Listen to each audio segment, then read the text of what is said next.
గణపతియే నమః. స్వర్ణలక్ష్మి నమస్తే అస్తు. పరబ్రహ్మ స్వరూపిణి రాజ్యం దేహి ధనం దేహి సర్వకామాంచ దేహి మే. ప్రతి ఒక్కళ్ళకి స్వర్ణలక్ష్మి అమ్మవారు బ్రహ్మ జ్ఞానాన్ని ఇవ్వాలని, తద్వారా ప్రతి ఒక్కళ్ళు ప్రతి నిమిషము చక్కగా నవ్వుతూ హ్యాపీగా ఉత్సాహంగా ఉండాలని, అలానే కొన్ని సందర్భంలో మనకు నచ్చినవి వస్తాయి, కొన్నిసార్లు కొంచెం లేటుగా రావచ్చు. అలానే మనకు నచ్చిన వాళ్ళు కొన్నిసార్లు మన దగ్గర ఉండవచ్చు, కొన్నిసార్లు దూరంగా ఉండవచ్చు. ప్రతి సందర్భంలో కూడా ప్రతి ఒక్కళ్ళు చక్కగా నవ్వుతూ హ్యాపీగా ఉండాలని, ఉత్సాహంగా ఉండాలని, అలానే మనస్తత్వం మనకి అమ్మవారు ఇవ్వాలని చెప్పేసి మనం కోరుకుందాం. అంతేకాకుండా అమ్మవారు మనకి ధనాన్ని ఇవ్వాలి, ఐశ్వర్యాన్ని ఇవ్వాలి, సర్వకామాంచ సిద్ధి, అనుకున్న ప్రతి కొరకు కూడా నెరవేరాలి. అట్లాంటి యొక్క అమ్మవారి యొక్క కృపా కటాక్షం మన మీద ఉండాలి. మనం ఎంతో ఉన్నతంగా ఎదగాలని చెప్పేసి మనం కోరుకుందాం. అంతేకాకుండా రాజ్యం దేహి, ప్రతి ఒక్కరికి ఒక అధికారము, పవరు, స్టేటస్, ఒక దర్జా, దర్పం, ఇవన్నీ కూడా ప్రతి ఒక్కరికి అమ్మవారికి మన అందరికీ ఇవ్వాలని చెప్పేసి మనం కోరుకుంటూ మనము మే మంత్ యొక్క రాశి ఫలాలు చెప్పుకుంటున్నాం. మే మంత్ రాశి ఫలాలు ఈ మంత్లో చాలా విశేషాలతో కూడుకొని ఉంది. ముందుగా ఒక 2 నిమిషాలు వాటి గురించి చర్చించుకొని తర్వాత 12 రాశుల గురించి మనం మాట్లాడుకుందాం. ఈ మాసం మనకు వెరీ ఇంట్రెస్టింగ్గా పౌర్ణమితో స్టార్ట్ అయ్యి ఈ మాసం అంతా, అంటే మే మంత్ అంతా పౌర్ణమితో స్టార్ట్ అయ్యి పౌర్ణమితో ఎండ్ అయిపోతుంది. మనం చూసుకుంటే ఇందులో వైశాఖ మాస పౌర్ణమితో స్టార్ట్ అయ్యి జ్యేష్ఠ మాస పౌర్ణమికి మనకి మే మంత్ అంతా ఎండ్ అయిపోతుందని గమనించుకోవాలి. ఇందులో 3 ముఖ్యమైన విశేషాలు ఉన్నాయండి. ఒకటి, ఈ మంత్ మనకి బిగినింగ్లోనే బుద్ధ పూర్ణిమతో స్టార్ట్ అయిపోతుంది. దీన్ని గురు పూర్ణిమ అంటారు, బుద్ధ పూర్ణిమ అని అంటారు, వైశాఖ మాస పూర్ణిమ అంటారు. చాలా చాలా విశిష్టత కలిగిన పూర్ణిమ. పర్టికులర్గా గురువుకు సంబంధించి, చంద్రుడికి సంబంధించి ఎవరైనా కనుక దోషాలు ఉంటే ఆ రోజున మెడిటేషన్, ధ్యానం చేస్తే చాలా బాగుంటుంది. కొన్ని వైష్ణవ టెంపుల్లో విష్ణుమూర్తికి కళ్యాణ మహోత్సవం కూడా జరుపుతూ ఉంటారు. చాలా చోట్ల జాతరలన్నీ జరుపుతూ ఉంటారు. ఒక వెరీ ఇంట్రెస్టింగ్, చక్కగా బాగా ఎంజాయ్ చేయవలసిన పౌర్ణమి వైశాఖ మాస పౌర్ణమి. తర్వాత మనకి 12 తారీఖు హనుమత్ జయంతి ఉంది. ఇది చాలా చాలా ముఖ్యం. పర్టికులర్గా ఏలినాటి శని ఎవరికైతే ఉంటుందో, తర్వాత కుజుడు అనుకూలంగా ఎవరికైతే ఉన్నారో వీళ్ళు ఈ హనుమత్ జయంతిని చక్కగా జరుపుకోవాలని నేను కోరుకుంటున్నాను. ఆస్ట్రాలజికల్గా, అంటే జ్యోతిష శాస్త్రం ప్రకారం ఒక ముఖ్యమైన విషయం ఉందని అందరికీ బాగా తెలిసింది. కర్తరి అంటారు. అంటే సూర్యుడు కృతికా నక్షత్రంలో ప్రవేశించిన తర్వాత సూర్యుడి యొక్క తీవ్రత చాలా అధికంగా ఉంటుంది కాబట్టి ఈ 13 రోజులు 15 రోజులు కర్తరే అంటారు. ఈ రోజుల్లో ఎక్కువగా మంచి పనులు చేయకుండా నిషిద్ధం అని చెప్తూ ఉంటారు. అంటే ఈ మాసంలో కర్తరి వచ్చేటప్పటికి 11వ తారీఖున కర్తెర స్టార్ట్ అవుతుంది, 28వ తారీఖు కర్తెర ఎండ్ అయిపోతుంది అనమాట. ఈ ఉన్న మధ్యలో 15-16 రోజులు మనం చూసుకుంటే కర్తరి అంటారు. ఈ కర్తెరలో జనరల్గా బావులు తవ్వటాలు, తర్వాత వ్యవసాయానికి సంబంధించిన పనులు స్టార్ట్ చేయటాలు, వివాహాలకు సంబంధించి లేదా కొంచెం గృహప్రవేశాలు లాంటివి చేయకుండా ఉంటే మంచిది. అయితే ఈ కర్తెర ఆధ్యాత్మికానికి సంబంధించిన పనులు చేయడానికి చాలా చాలా యోగ్యతనిస్తూ ఉంటుంది.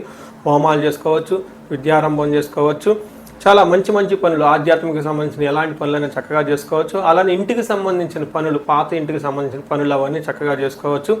ఆల్రెడీ అంతకుముందు వివాహానికి సంబంధించిన పనులు చేస్తుంటే ఈ టైంలో కూడా కంటిన్యూ చేసుకోవచ్చు. అయితే కొత్తగా మాత్రం కొన్ని విషయాలు మాత్రం చేయకూడదని చెప్తుంటారు.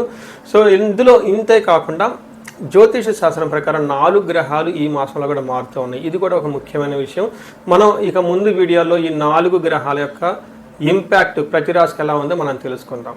కన్యరాశి కనుక చూసుకుంటే ఈ మంత్ ఓవరాల్గా ఎలా ఉందో మనం చూద్దాం. ఇందులో ఉన్న నక్షత్రాలు చూస్తే ఇందులో ఉత్తర 2, 3, 4 పాదాలు, హస్త 1, 2, 3, 4 పాదాలు, చిత్త 1, 2 పాదాలు అంతా ఈ కన్యరాశిలో ఉంటారు. పేరు బలం బట్టి మనం చూసుకుంటే వీళ్ళకి టో, పా, పీ, పు, షం, నా, పాపే అనే లెటర్స్ కూడా ఈ కన్యరాశిలో ఉంటారని గమనించాలి.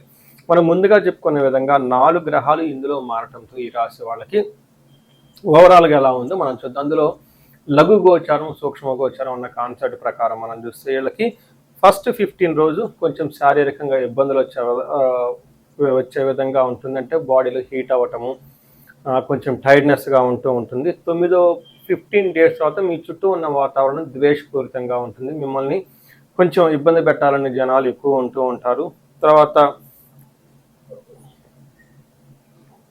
తర్వాత కుజుడు మీకు కొంచెం ఇబ్బంది పెట్టే పొజిషన్లో ఉన్నాడు. అంటే పనిలో ఆటంకాలు కలిగిస్తూ ఉంటాడు. కొన్నిసార్లు అనుకున్న పనులు ఆగిపోయే అవకాశం ఎక్కువ ఉంటుంది. దీనితో పాటుగా మీకు విఘ్నాలు కలుగుతూ ఆటంకాలు కలుగుతూ గొడవలు అయ్యే అవకాశం ఉంది. అంటే ఒక రకంగా చెప్పాలంటే కన్య రాశి వాళ్ళకి కొంచెం జాగ్రత్తగా ఉండవలసిన మనతో, అంటే ఏ ప్రకారంగా చూసుకున్నా కొంచెం ఇబ్బందులు సవాళ్ళతో కూడుకొని మిమ్మల్ని అగౌరవపరచాలి అనుకునే వాళ్ళు మీ చుట్టూ ఉండేవాళ్ళు ఎక్కువ ఉంటారు. కొంచెం గమనించుకొని ఎవరితో పడితే వాళ్ళతో మీరు కొంచెం కలవకుండా, డీలింగ్స్ పెట్టుకోకుండా, బిజినెస్లు చేయకుండా కొంచెం ఆలోచించుకొని ఒకటికి 2 సార్లు వెరిఫై చేసుకొని ముందుకెళ్తే ఈ మంత్ చాలా బాగుంటుందని గమనించాలి.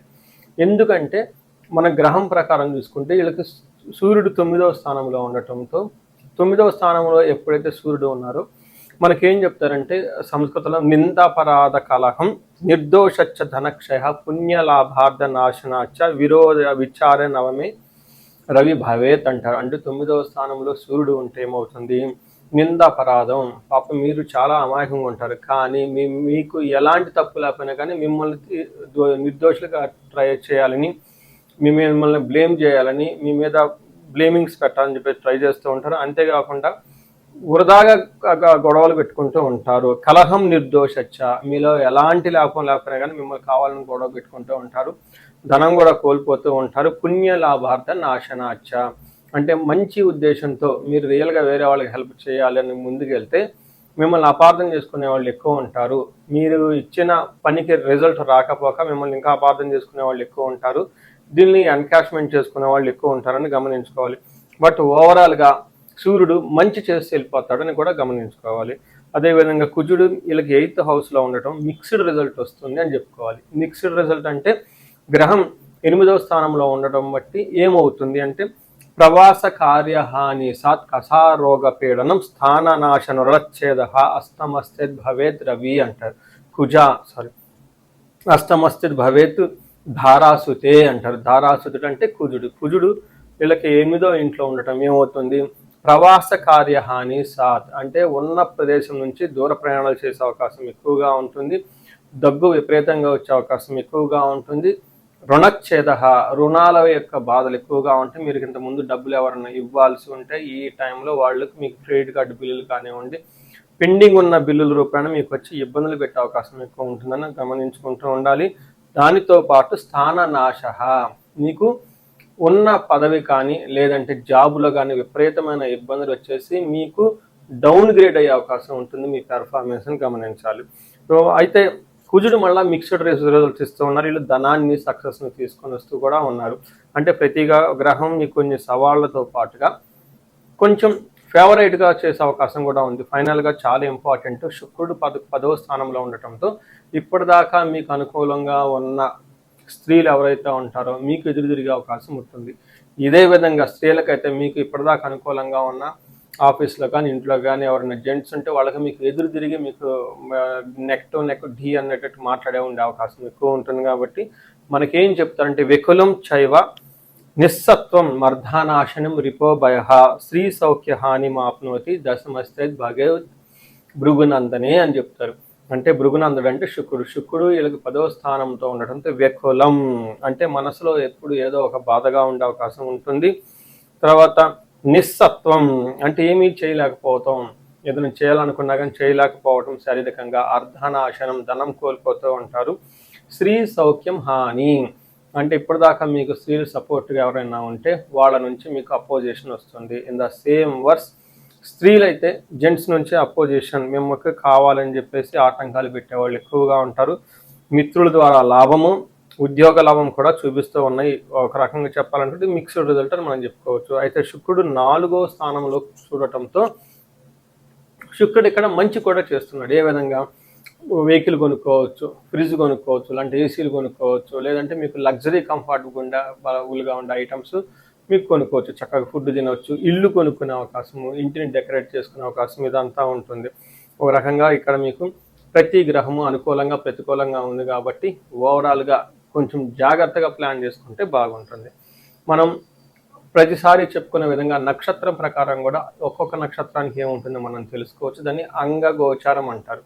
ఈ అంగగోచారం ప్రకారం ప్రతి నక్షత్రము ఒక్కొక్క రాశి మీద ఉండటంతో ఒక్కొక్క రాశిలో ఉన్న నక్షత్రము ఒక్కొక్క గ్రహం ఒక్కో నక్షత్రం మీద ఉండటంతో ఎలాంటి రిజల్ట్ ఉంటుందో కూడా మనం తెలుసుకోవచ్చు.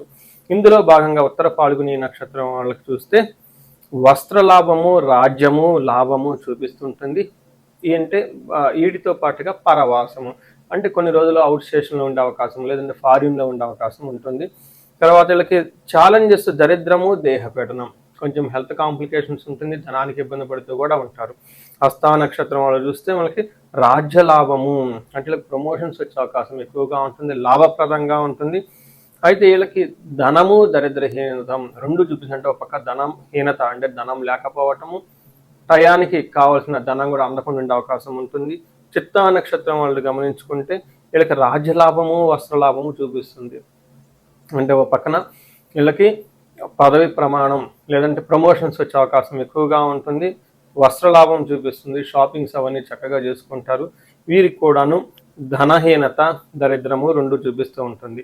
ఇంతేకాకుండా హస్తా చిత్తా నక్షత్రాలకు సూర్యుని యొక్క ప్రభావం ఉండటంతో శారీరకంగా గాయాలయ్యే అవకాశం ఉంటుంది. ఉత్తర పాల్గొనే నక్షత్రం వాళ్ళకి పశునాశనం, అంటే అగ్రికల్చరల్ రిలేటెడ్ మనకి వ్యవసాయదారులు ఎవరైనా ఉంటే వాళ్ళకి సపోర్ట్ ఇవ్వాల్సిన ఎద్దులు కానివ్వండి, లేకుంటే ఇలా పశునాశనం అని చెప్తూ ఉంటారు. అయితే సిటీలో ఉన్న వాళ్ళు ఎన్ఆర్ఐలకు ఇల్లు ఉండదు కాబట్టి వీళ్ళకి బాగా రిసోర్స్ఫుల్గా ఉండి సపోర్టివ్గా ఉండే వనరులు అండ్ రిసోర్సెస్ అందుబాటులో లేకుండా ఇబ్బంది పడే అవకాశం ఉందని గమనించాలి. సో చూశారు కదండి ఈ రాశి వాళ్ళకి ఎలా ఉందో. అయితే ముఖ్యంగా ఒక విషయం మీరు బాగా గమనించుకోవాలి, రెండు గ్రహాలు అనుకూలంగా లేకపోవడంతో, ఫస్ట్ సూర్యుడు, రెండోది కుజుడు కూడా అనుకూలంగా లేకపోవడంతో సూర్య నమస్కారాలు చేయటం, తర్వాత సుబ్రహ్మణ్యేశ్వర స్వామిని ఆరాధించటము, వీటితో పాటు లక్ష్మీనారాయణని చక్కగా పూజిస్తూ ఉంటే మీకు ధనము ఐశ్వర్యం వచ్చే అవకాశం ఉంటుంది. ఈ రాశి వారికి ముఖ్యంగా ఎవరైతే ఏజ్ 35 నుంచి 45 మధ్యలో ఉన్నారో వాళ్ళకి ఒక రీసెర్చ్ గ్రూప్ లాగా స్టడీ చేస్తున్నాను నేను. ఎవరికైనా గనక ఆర్థికంగా ఇబ్బందులు పడిపోతూ ఉంటే స్వర్ణలక్ష్మి విశేష హోమం అని ఉంటుంది, దాన్ని చక్కగా జరిపించుకోండి. తద్వారా మీకు బహుముఖ ఆదాయము వనరుల ద్వారా వచ్చే అవకాశం ఉంటుంది, మల్టీ సోర్సెస్ ఆఫ్ ఇన్కమ్ వస్తుంది. అంతేకాకుండా భార్యాభర్తల మధ్య చాలా చక్కగా అన్యోన్యంగా ఉండాలి, అభివృద్ధి జరగాలనుకున్నప్పుడు అన్యోన్య దాంపత్య పాశుపత అభిషేకము లేదా విశ్వావసు గంధర్వరాజ అభిషేకం అని ఉంటుంది, దాన్ని చక్కగా జరిపించండి. అంతేకాకుండా చాలాసార్లు మేము చండీ హోమాలు ఎక్కువ జరిపిస్తూ ఉన్నాము. లాస్ట్ మంత్ చూసుకుంటే చాలా చండీ హోమాలు చేసాము. ప్రతి ఒక్కళ్ళకు కూడా శత్రు బాధలు ఉన్నా, లేదంటే కోర్టు వ్యవహారాల్లో సరైన అట్టిడు కాకుండా మధ్యలో ఆగిపోతున్న, మీరు ఆఫీసుల్లో ఒక మంచి మేనేజర్ లెవెల్ పొజిషన్లో ఉండి సీనియర్ పొజిషన్లో ఉన్న, మీ మీద ప్రమోషన్ రాకుండా అడ్డుపడుతున్నా, వేరే వాళ్ళు మేము కావాలని ఇబ్బంది పెడుతున్నా కానీ ఇలాంటి వాళ్ళు చండీ హోమం చేయించుకున్నా, అలానే రాహు దశ ఎవరికైతే నడుస్తుందో వాళ్ళంతా రాహు అంతర్దశలో వాళ్ళు ఉన్నారో చండీ హోమం చేయించుకుంటే చాలా బాగుంటుంది. అంతేకాకుండా ఇది పిల్లలకి అకాడమిక్ టైం కాబట్టి మనకి విద్య బాగా రావటానికి మనకి 3 రకాల దేవతలను ఉపాసన చేస్తూ ఉంటారు జనరల్గా. హయగ్రీవ స్వామి, మేధా దక్షిణామూర్తి, నీలా సరస్వతి. మీ యొక్క ఇండివిజువల్ యొక్క జాతకం చూపించుకొని ఒక్కసారి ఆ యొక్క మీ యొక్క జాతకానికి అనుగుణంగా ఏ దేవతలకు సంబంధించిన ఉపాసన చేస్తే బాగుంటుంది, ఆరాధిస్తే బాగుంటుందో తెలుసుకొని తద్వారా ఆ యొక్క దేవతలకు పర్టికులర్ మేధా దక్షిణామూర్తికి మూలమంత్ర జపము, హోమము, దానాలు ఇవన్నీ చేసుకుంటూ ఉంటే అకాడమిక్స్లో పెర్ఫార్మెన్స్ వచ్చే అవకాశం ఎక్కువ ఉంటుంది. ఇవి కాకుండా మీకు ఎలాంటి సమస్య ఉన్న, కాలసర్ప దోషం ఉన్న, పర్టికులర్గా వివాహానికి ఇది మ్యారేజెస్ టైం కాబట్టి మీకు 28 సంవత్సరాలు 27 వచ్చి ఇంకా వివాహం పోవట్లేదంటే ఖచ్చితంగా ఏదో ఒక దోషం ఉంటుంది. అవన్నీ చూపించుకుంటూ ఉంటే చూపించుకొని పరిహారాలు చూపించుకుంటే తీవ్రతను బట్టి చక్కగా పెళ్ళే అవకాశం ఎక్కువ ఉంటుంది.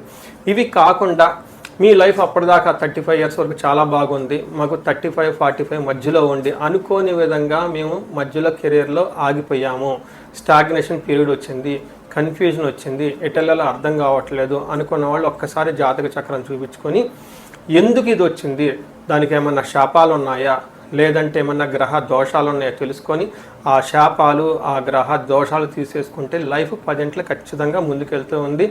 ఇంకా ఒకటి, ఎవరికైతే ఏలినాడు శని, అర్ధాశ్రమ శని, తర్వాత అష్టమ శని నడుస్తూ ఉందో వాళ్ళందరూ కూడాను చక్కగా సంపూర్ణ శాంతి పూజలు చేయించుకోవాలని చెప్పేసి, మీకు ఎలాంటి సమస్య ఉన్నా కానీ దానికి చక్కటి పరిష్కారం ఉంది, ఎలాంటి కన్ఫ్యూజన్ ఉన్నా దాని పరిష్కారం మీ జాతకంలోనే ఉంది.